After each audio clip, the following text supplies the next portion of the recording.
PSM Makassar mempermalukan Sabah FC di kandang sendiri. Bermain di Stadion Likas, Kota Kinabalu, Kamis, 14 Desember 2023, malam wita, PSM Makassar tampil tertekan sejak menit awal laga. Sadil Ramdhani melepaskan tembakan jarak jauh pada menit kelima, namun arah bola melambung di atas gawang Ardiansyah. PSM Makassar yang tampil tertekan justru lebih dulu mencetak gol. Pada menit ke-15, Yakob Sayuri melepaskan sepakan roket dari luar kotak penalti ke sisi pojok kanan gawang Khairul Fahmi. PSM Makassar tidak diam saja dan mencoba memberi perlawanan. Menit ke-36, Everton Nascimento melakukan serangan balik lalu melepaskan umpan, tetapi bola membentur kaki Dominic Tan dan masuk ke gawang timnya sendiri.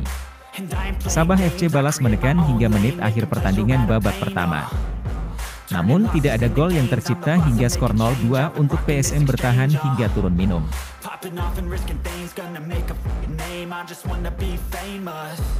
Memulai babak kedua, Sabah FC berupaya menekan untuk mengambil gol cepat demi memperkecil ketertinggalan. PSM Makassar yang sudah unggul berupaya menunggu momentum untuk melakukan serangan balik ke area permainan Sabah. Sabah berhasil memperkecil ketertinggalan melalui aksi Telmo Castanheira pada menit ke-73 usai menerima umpan sepak pojok dari Sadil Ramdhani. 10 menit jelang berakhirnya waktu normal babak kedua, Sabah masih menjaga tingkat agresivitas serangan untuk mengejar ketertinggalan. PSM Makassar sukses menambah keunggulan melalui sepakan Everton Nascimento melalui tip putih pada menit ke-95. PSM Makassar unggul 3-1 hingga babak kedua berakhir.